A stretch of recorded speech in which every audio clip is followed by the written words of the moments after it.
Welcome to Indian சமையல். இன்றைக்கி நம்ம என்ன பார்க்க போகிறோம் அப்படின்னா பெப்பர் சிக்கன் எப்படி செய்யலான்றதை சொல்லித்தரேன் வாங்க. ஃபஸ்ட்டு நான் வந்து 1/2 கிலோ சிக்கன் எடுத்திருக்கேன். அதில் வந்து மஞ்சத்தூள் உப்பு போட்டு வாஷ் பண்ணி எடுத்துக்கலாம். எந்த நான்வெஜ் நம்ம வீட்டில் எடுக்கிறதா இருந்தாலும் மஞ்சத்தூள் உப்பு போட்டு வாஷ் பண்ணலாம். அப்போ தான் கொஞ்சம் நல்லாயிருக்கும். ஸோ அந்த ஸ்மெல்லாம் இல்லாமல் கொஞ்சம் நல்லாயிருக்கும். அதனால் வந்து எப்பயுமே நான் இப்படி தான் வாஷ் பண்ணிப்பேன். அந்த மாதிரி வாஷ் பண்ணி எடுத்துக்கலாம். அடுத்து ஒரு மிக்ஸி ஜாரில் மிளகு, 1/2 கிலோ சிக்கனுக்கு இவ்வளோ எடுத்தால் போதும். கொஞ்சமாக சீரகம் ஆட் பண்ணிக்கோங்க. நான் வந்து பூண்டு ஆட் பண்ணியிருக்கேன். பூண்டோட ஃப்ளேவர் பிடிக்காதவங்க பூண்டு ஆட் பண்ணிக்க வேண்டாம். ஸோ அதை அவாய்ட் பண்ணிக்கோங்க. அடுத்து பாத்திரம் வச்சுட்டு எண்ணெய் ஊற்றிக்கிறேன். எண்ணெய் ஆகிட்ட பிறகு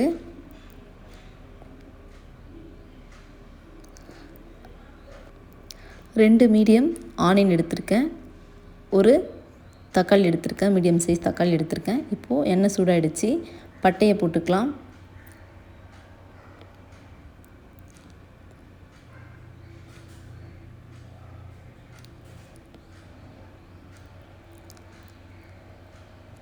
பச்சை மிளகாய் போட்டுக்கலாம். நான் வந்து 2 பச்சை மிளகாய் எடுத்திருக்கேன், அதை போட்டுக்கிட்டேன். அப்புறம் வந்து வெங்காயம் போட்டுக்கலாம்.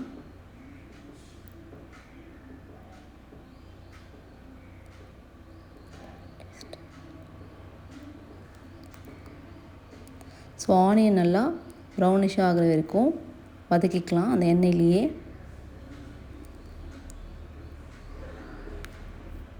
சிக்கன் சொன்னால் யாருக்குங்க பிடிக்காது, அதுவும் பெப்பர் சிக்கன்.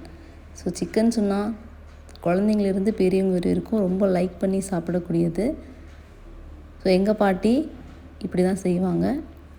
அந்த ஸ்டைலில் தான் நானும் பண்ணிகிட்ருக்கேன்.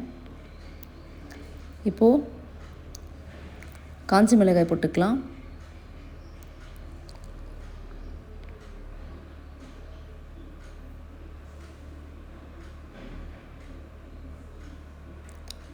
ஸோ சாப்பாடோடு வச்சு சாப்பிட்டா ரொம்ப டேஸ்ட்டாக இருக்கும். ரசம் சாதம், சாம்பார் சாதம், ஸோ இதோடலாம் வச்சு சாப்பிட்டா ரொம்ப டேஸ்ட்டாக இருக்கும். ஆனியன் இந்த மாதிரி கொஞ்சம் ப்ரௌனிஷாக வர வரைக்கும் எண்ணெயிலே வதக்கிக்கலாம். ஆனியன் கொஞ்சம் சீக்கிரமாக வதங்கணும் அப்படிங்கிறதுக்காக நான் லைட்டாக உப்பு போடுறேன்.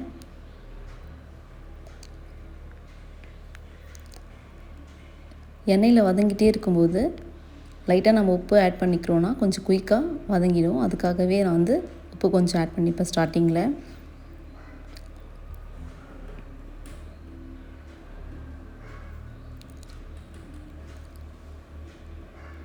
பார்த்தாலே தெரியும் கொஞ்சம் ப்ரௌனிஷ் ஆகுது. எப்பயுமே வந்து ஹை ஃப்ளேமில் நீங்கள் எந்த ஒரு இதுவும் வதக்க வேண்டாம். ஸ்லிம்மில் வச்சே வந்து இந்த மாதிரி ப்ரௌனிஷ் ஆகிற வரைக்கும் வதக்கிக்கலாம்.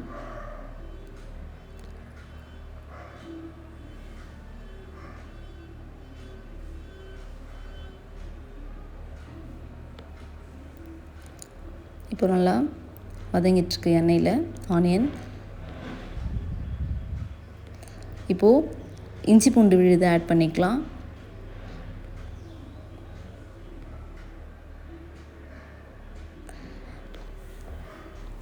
இஞ்சி பூண்டு விழுதை அதிகமாக ஆட் பண்ணிக்காதீங்க, அப்புறம் ரொம்ப ஸ்மெல்லாக இருக்கும். ஸோ அதனால் வந்து இஞ்சி பூண்டு விழுதோட ஸ்மெல் அதிகமாகிடும். அதனால் பார்த்து ஆட் பண்ணிக்கோங்க.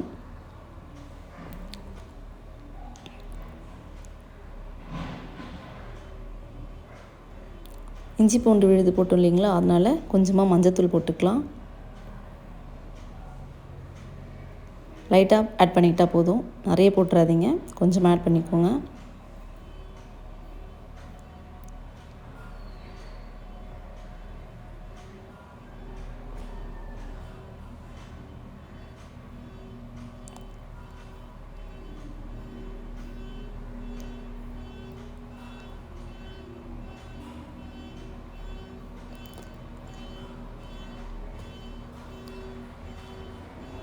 இந்த மாதிரி நல்லா எண்ணெயிலே வதக்கிக்கோங்க. இப்போது கருவேப்பிலை ஆட் பண்ணிக்கிறேன்.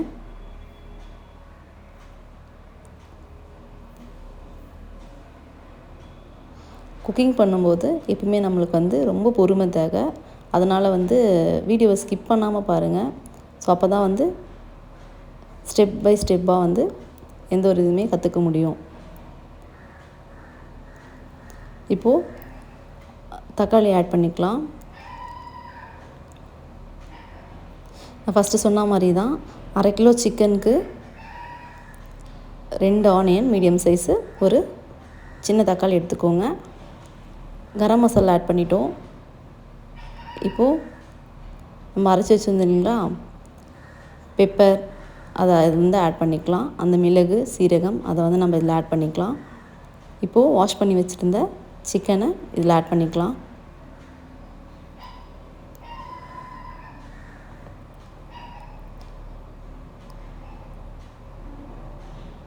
சிக்கன் நல்லா வாஷ் பண்ணி எடுத்து வச்சுக்கோங்க.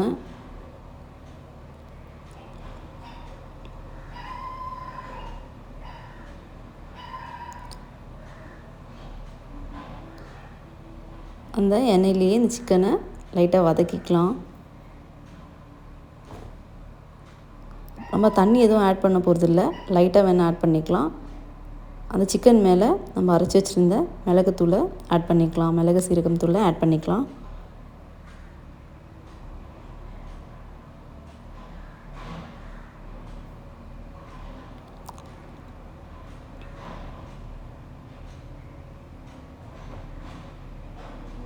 நான் லைட்டாக தண்ணி ஊற்றிக்கிறேன். ரொம்பலாம் தண்ணி ஆட் பண்ணிக்க வேண்டாம், சும்மா லைட்டாக ஆட் பண்ணிக்கிட்டால் போதும்.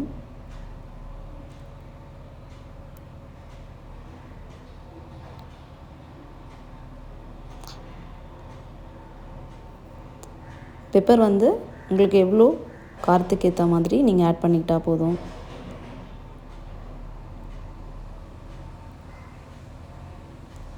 ஸோ அவ்வளோ நல்லது.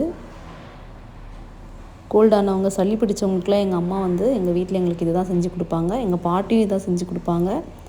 ரசம், பெப்பர் சிக்கன் அதோடு வச்சு சாப்பிட்டா அவ்வளோ டேஸ்ட்டாக இருக்கும். இப்போ வந்து உப்பு ஆட் பண்ணிக்கலாம்.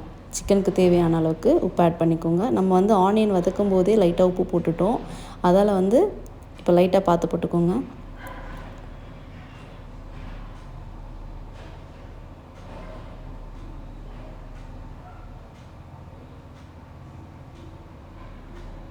இப்போது நான் வந்து லைட்டாக தான் தண்ணி ஊற்றுறேன் பாருங்கள். ஒரு சின்ன டம்ளரில் பாதி டம்ளர் தான் நான் தண்ணி ஊற்றுறேன், ரொம்பலாம் ஆட் பண்ணிக்க வேண்டாம். சிக்கன் வந்து அந்த எண்ணெயிலேயே வந்து வதங்கணும். ஸோ அப்போ தான் அதோடய ஃப்ளேவர் நல்லாயிருக்கும்.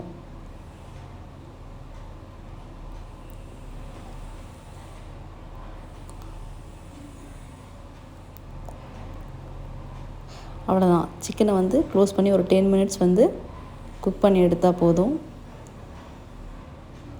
ஒரு 5 மினிட்ஸ்க்கு ஒரு வாட்டி இந்த மாதிரி திறந்து பாருங்கள், அடி பிடிக்காமல் இருக்கும். அதால் இந்த மாதிரி பார்த்துக்கோங்க. இப்போது நம்ம பெப்பர் சிக்கன் ரெடி ஆகிடுச்சு. மேலே கொத்தமல்லி இலையை தூவிக்கலாம்.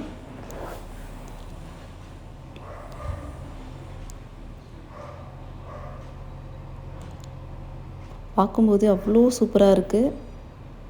ஸோ மிஸ் பண்ணாமல் நீங்களும் ட்ரை பண்ணுங்கள். உங்கள் வீட்டில் இருக்கவங்களுக்கும் இது ரொம்ப பிடிக்கும். அவ்வளோதான், ஃபைனலாக சர்வ் பண்ணி சாப்பிட்டு பார்க்கலாம். அவ்வளோ டேஸ்ட்டாக இருந்துச்சு. நீங்களும் மிஸ் பண்ணாமல் ட்ரை பண்ணுங்கள். அடுத்த வீடியோவில் வேற ஒரு டிஷ்ஷோட உங்களை பார்க்குறேன். தேங்க்யூ.